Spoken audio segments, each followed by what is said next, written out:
Alrighty, Sharp Customs, we're rolling. You get to see my two little short segments over the weekend. Camera girl is back, my lovely wife Karen, and we're gonna show you a little bit about the GT40 quarter scale. As you can see, we've got multiple molds on it. I had some subscribers wanting to actually watch me do the process. So what I can say to start is, so to make each one of these pieces, I start with these aluminum dams. I'll just grab a piece of the it's just very thin aluminum stuff that you would you know, do your fascia, your eave troughs are made out of it. It's just a very thin aluminum. So I got lots of little bits and pieces kicking around. I had a whole roll. It's getting kind of used up. I'll get rid of that. So as you can see, we've done the front, we've done the back, we've done two of the vents, we've done the doors. I did a rear quarter here. I'll actually pull this. It's just sitting here. Let's have a little look. Did this one last night. So I had a few viewers wanting to see the whole process kind of start to finish. Now I can't really do it start to finish because it does take a lot of time. It takes hours. There you go. There's the rear quarter mold. Got my locates. That's what these are. I call them my little titties. They're locates. They just lock in the next mold. Pop right off of there. Easy peasy. There you go. Clicks right back into place. We got some bolt holes drilled. I'm going to stick this bolt back in just so it doesn't fall off while I'm working the other side, because I'm going to actually show you, the viewers, a little bit of fiberglass work. So I got my dams in on this quarter, rear quarter. I put my dams in earlier. Now they're just the stripped aluminum. You know, getting them cut right for all the contours and stuff, it's kind of guesswork. You know, I can piece, what I do is I piece pieces and then I make up a whole, you know, kind of a one-piece jobby. And it doesn't matter if there's a few little gaps and stuff underneath, because what I do is I put masking tape in behind, and then I put masking tape on this side, and then I hot glue it. And if I do happen to get any voids, I use my good old plasticine to just kind of plug up any holes. You know, just use a small little screwdriver, tool, what have you, to you know, I do have some putty in here and there just to make up the voids. We've got our locates there. Basically I just take a little bit of the putty like that. I just roll it into a ball, stick it on there, kind of feather it out so it's fairly smooth. It's plasticine. This stuff actually smells so good. You want to like you just want to eat it. It's kind of, it reminds me of, like, I don't know, white chocolate. Like it just smells so good. Eh? Now I know why little kids eat it in kindergarten. But anyhow, got the dams on. This dam here, we've got a void here. If the camera wants, it's really small. And basically before I put this dam, or flashing on. I actually had to wax that, PVA it with a brush, get it all ready before I hot glued. So that's another thing, you know, that's a very good thing to go over. So got me a new hot glue gun, Black & Decker, high setting, low setting. It's 40 watt, 80 watt on high, more than hot enough. And basically I hold these things in place, hot glue them, cool it, normally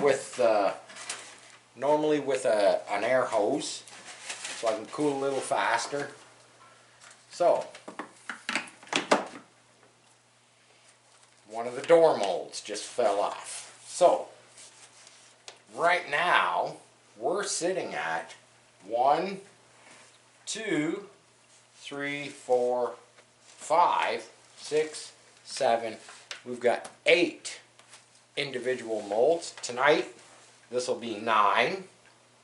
We'll have 10. We'll have 11. We'll have 12. The hood. 13. 14. And then I've got to do these little under bulkheads, valances. So 14, 15, to the other side, that's 16. We will have 16 individual pieces that I've created. And there's method to my madness. There's always method to my madness. You want to create these molds. I'm going to get rid of some of these because they just seem to fall off because they're slippery. You know, we'll get rid of the doors, put them in the box. We'll get rid of this. Doesn't need to be on there. So those 3 pieces are to make individual molds.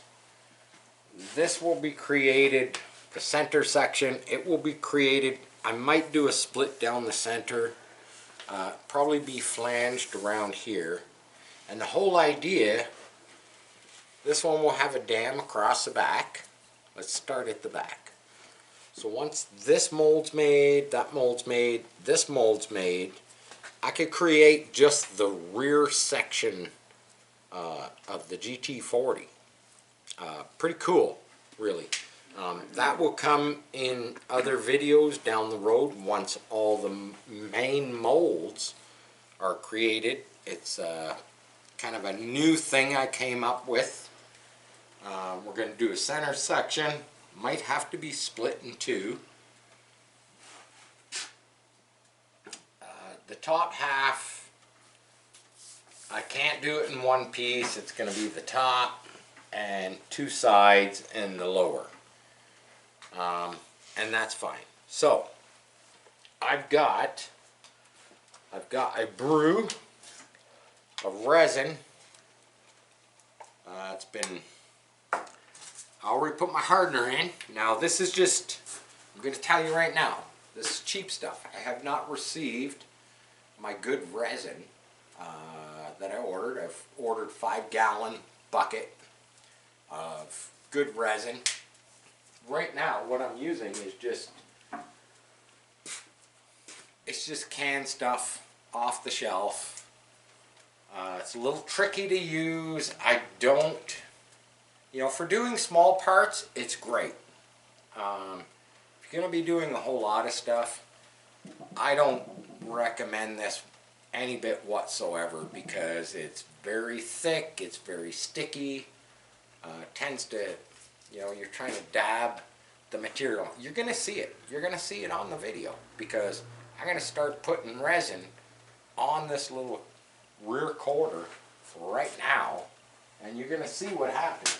You're going to see how it kind of grabs the glass. So what we're going to do, I'm just going to get the resin off my stir stick. We'll get rid of that. So how I start here, I've got everything puttied. I've got all my flanging in place. I've got 4 coats of PVA, which is I did wax it. I did put a coat of wax, polished it. That's kind of like a fail-safe type thing. And then I do, you know, I don't know, 3, 4, 5 coats of PVA, polyvinyl alcohol. I'll show it to you. Basically PVA, Rexco, good stuff. Very good release film. You know, you could do 2, 3 coats. It's all about preference. So basically what I'm going to do is I'm going to get right at it, because my time with this so I got 3 ounces here mixed up, and I went pretty light on the mix, probably about a 1%.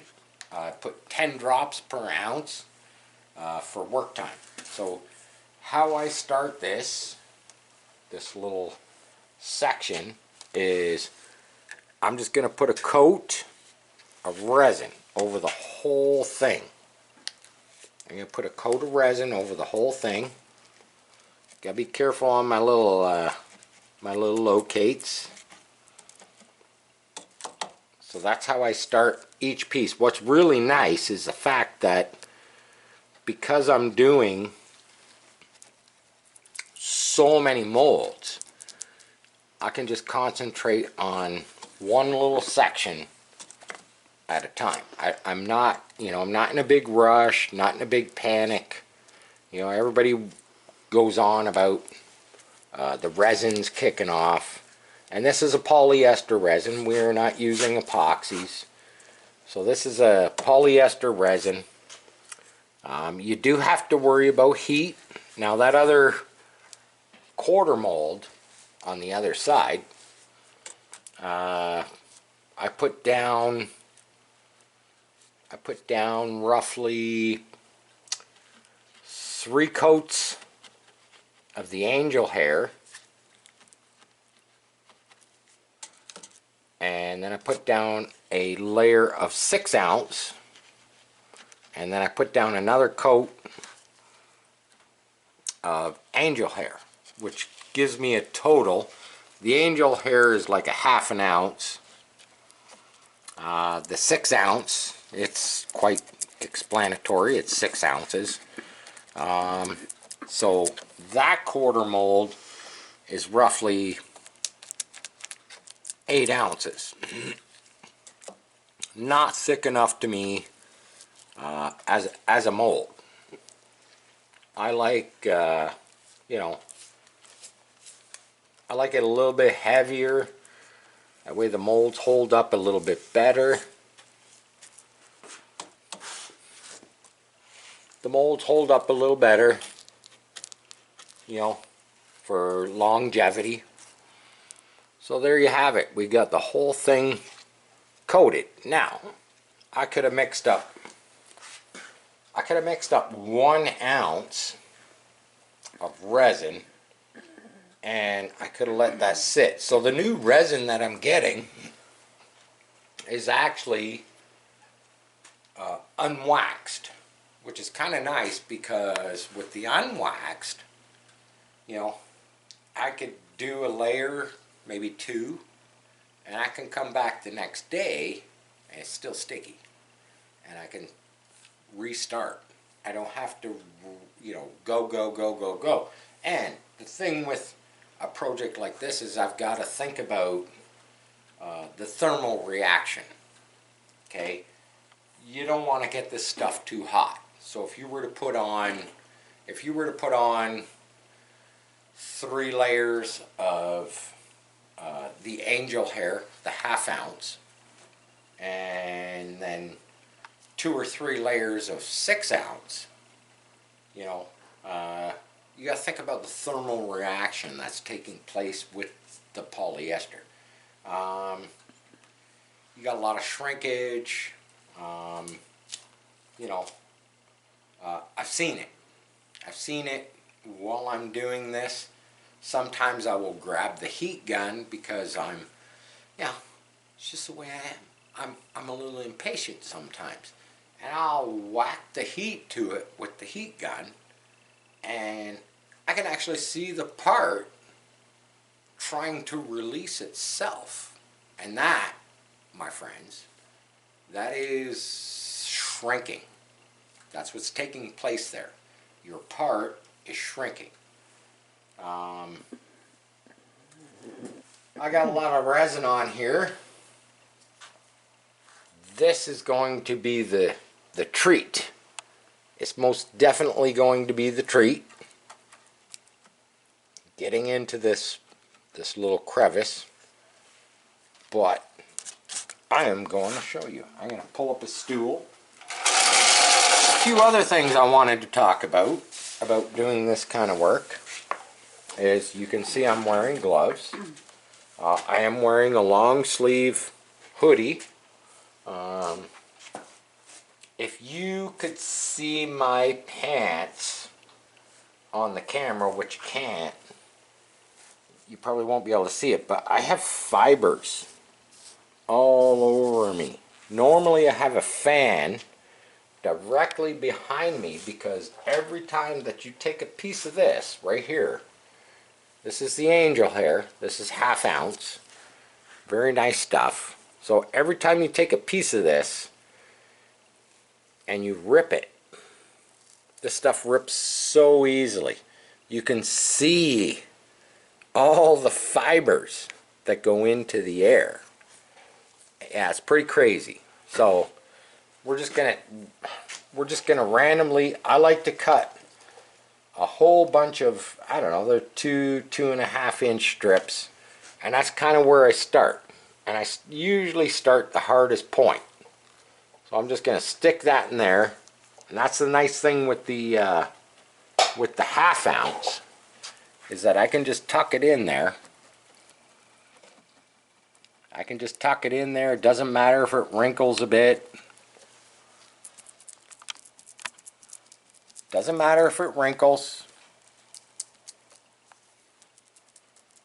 I would say the hardest part about this job is knowing what you've done, where you've left off, and kind of keeping the job going.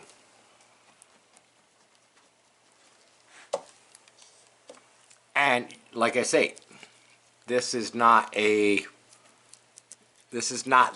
greatest resin, shelf resin from, you know, your local hardware store or wherever you may get it from. It's not the greatest stuff. It's very sticky. Look at that. See that right there? Look at that. I tried to push that down. Look at what it's doing. It's pulling the hairs. If you've got a good quality resin, which I'm waiting for, because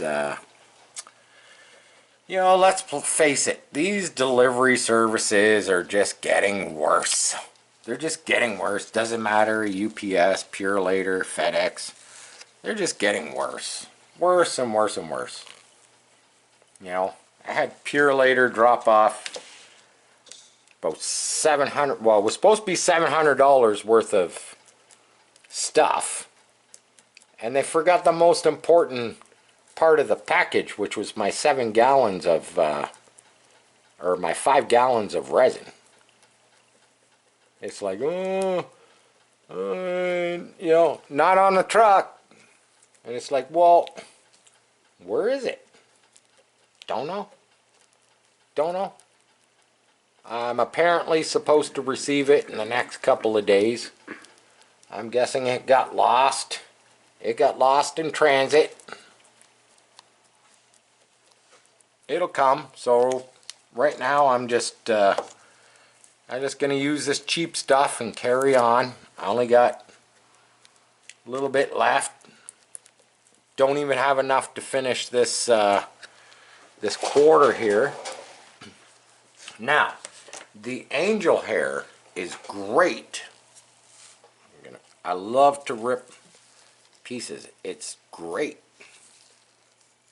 for just laying on like that.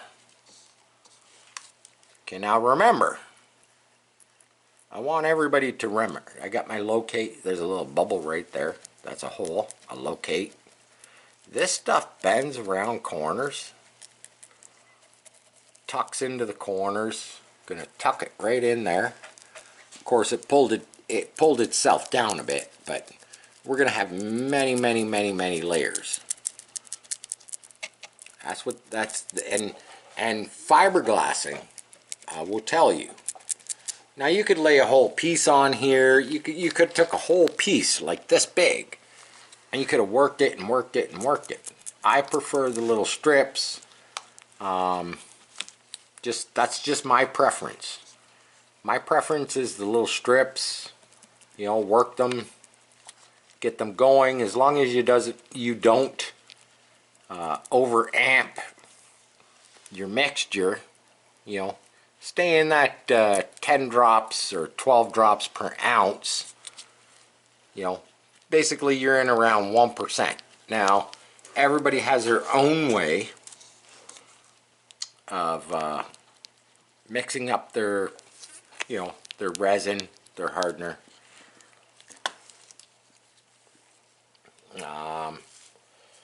I prefer the drops. Some people will measure it, and that's fine. You know, that's fine. You know, they've been doing it for a long time. They know what the hell they're doing. You know, they weigh out their resin, they weigh out their hardener, and they mix it in. I love this stuff because, see that right there, you get wrinkles. Now you got to remember that this stuff is bonded because it's only ½ ounce, but it's still what I consider a chop. Still considered a chop mat.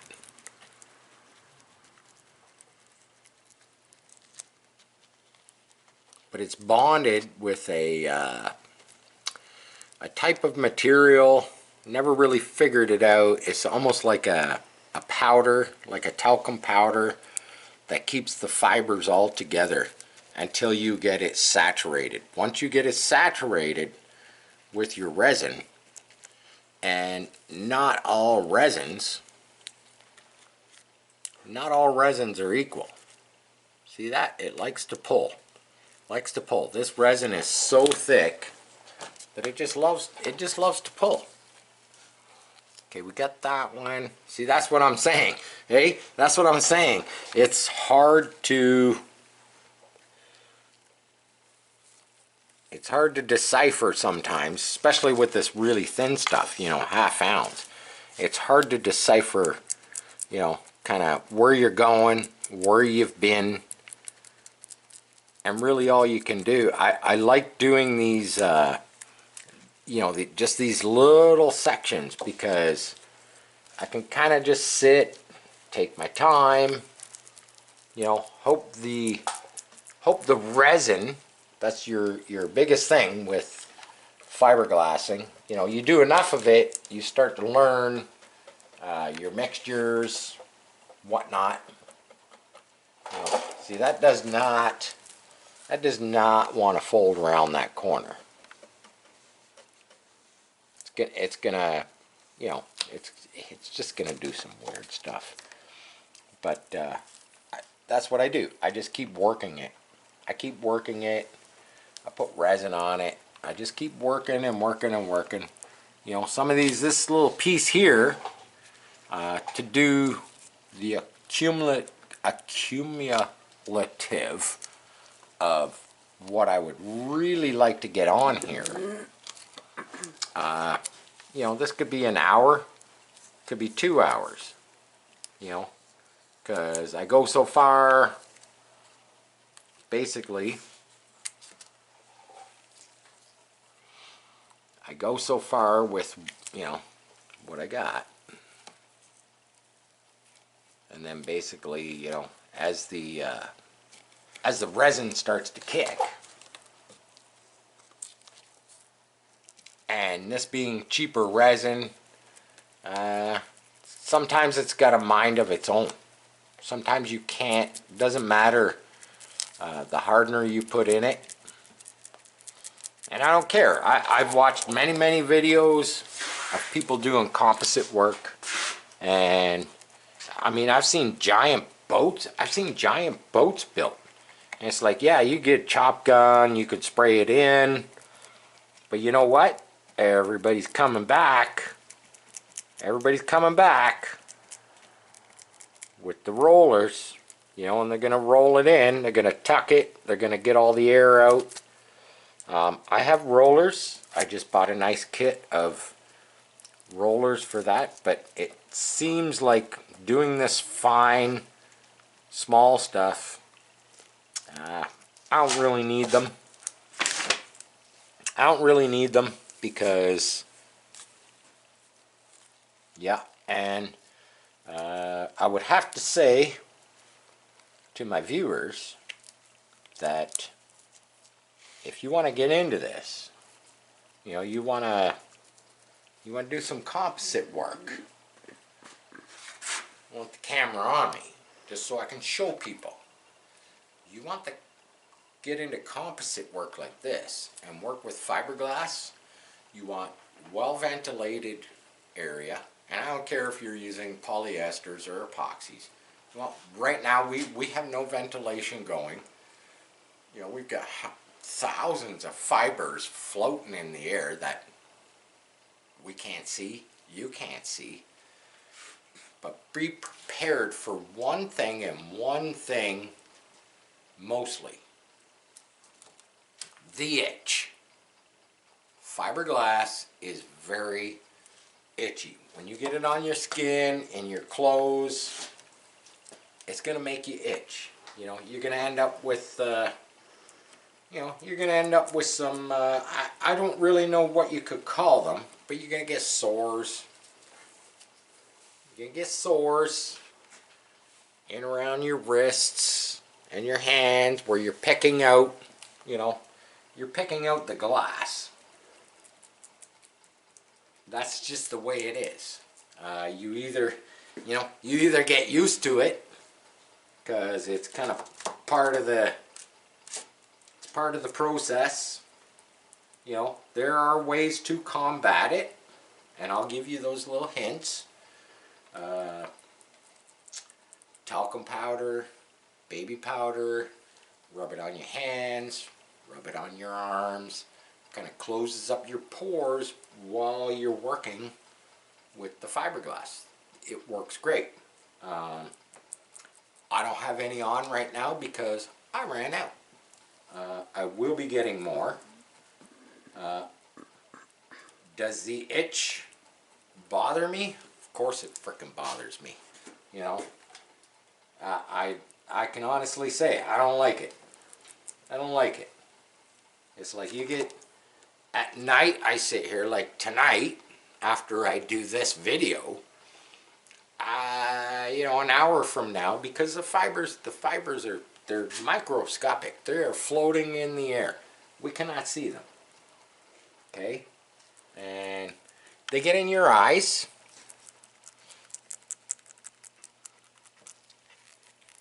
Cool thing with your eyes is your eyes are so good that your fluid in your eyes just kind of pushes it out to the corners and stuff. Could I go faster at this? Yeah, I don't know. Maybe I could. Maybe I could. But I wanted to show the people that commented kind of the way this all works. We're just going to put pieces. This is, you know, using the angel hair. We're not going to, obviously, we're not going to video the whole works of this because that would just take too goddamn long. But, you know, we're just going to show you probably just the first layer, you know, because like I said, this literally takes me, you know, I spend hours. People don't know. I spend hours. I watch people slap fiberglass and stuff together, and it's like, yeah, they just goop it on and they just go for it. And my resin's already going off. It's already starting to congeal, which just, it makes the whole job even harder. You know, because you want to use it up, but at the same time, you know, I like to make a nice part. And like, look at that. Look in the can. You can see. Look at it. It's jelloing already. Do I have more to carry on? Well, I have a little bit. I have a couple ounces left.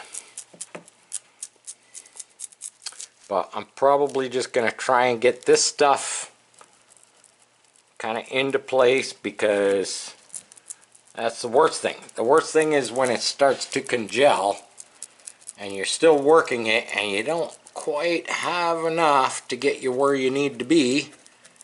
And the best thing you can do is the best thing you can do at this point. So that's pretty much, it's done.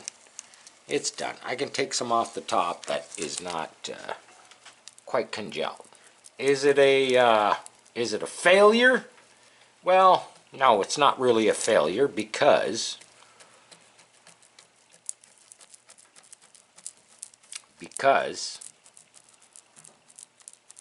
as long as I get this all somewhat saturated, you know, this is a very hard corner, because it's not even a 90, it's beyond a 90. I don't even know what that corner is, because it comes over and then it goes under. So it's a very tricky one. The other quarter I did on the other side, I fought with it. I fought with it the whole time that I was laying it up. All you can do is just kind of get what you got dabbed down. Hope it's decent.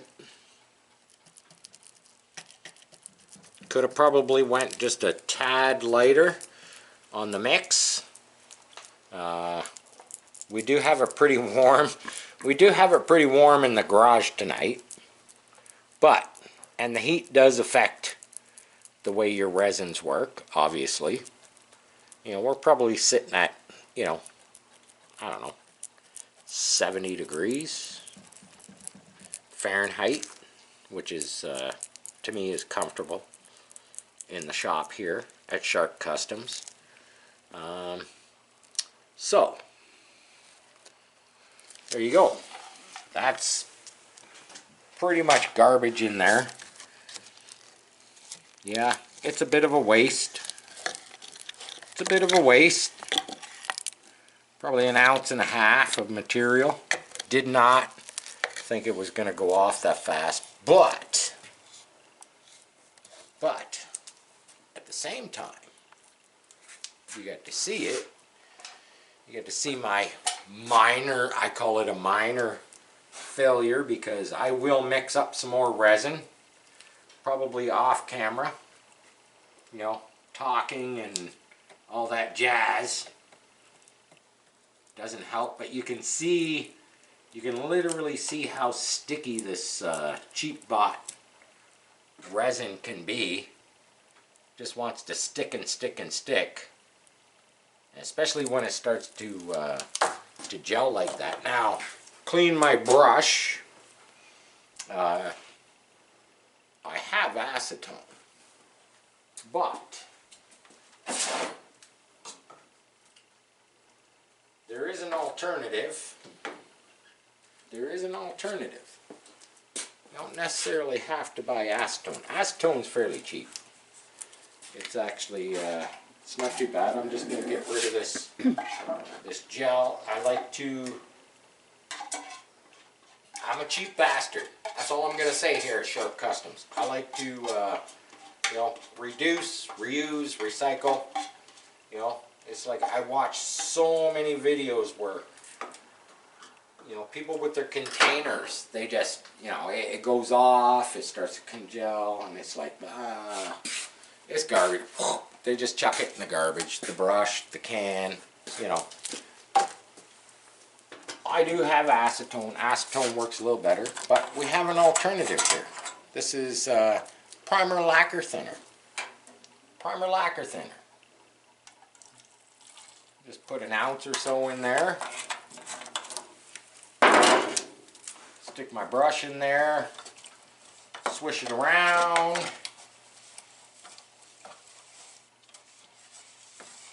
Lacquer thinner is more expensive than acetone.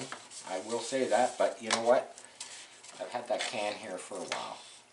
You know, a lot of people, this brush would have been done. This brush would have been done, man. You would have thrown it in the trash. You know, it's like mixing containers. People buy all these products and whatnot, and they mix it up, and they use it, and it's like, oh, it went off, you know, the resin went off, it's garbage, blah, blah, blah. So you got to see a little bit of the process, and that's kind of what some viewers were looking at. Now, I'm going to tell you right now, I probably got another hour, because I'm going to mix up some more resin. I'm going to put another layer on. Obviously I'm going to do it a little faster off camera, and then I'll probably leave it at that. And tomorrow when I get my 5 gallons of unwaxed resin, I'll have to sand that quarter, just give it a scuff, you know, give it an etch. There you go, look at that. And then I'll put on a layer or 2 layers of 6 ounce. And then I'll probably throw on another layer of the 1/2 ounce Angel, because it, here I'll show you.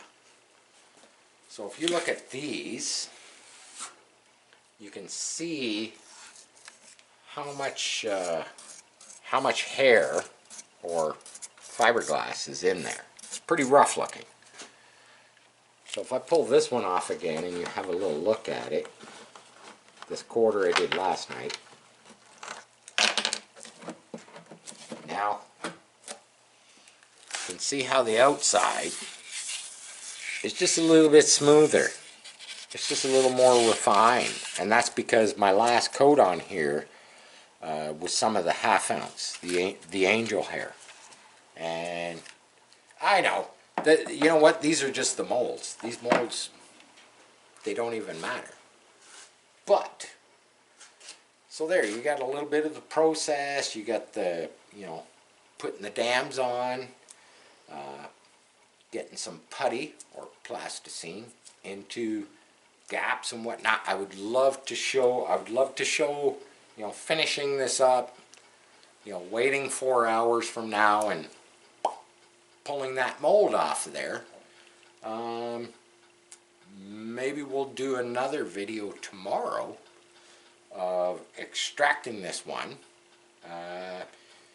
Maybe it won't even be this one, because basically once I get this quarter done, I'm going to be damming across the, I don't know what you want to call it, the trunk lid, and I'll be laying up this whole section inside here.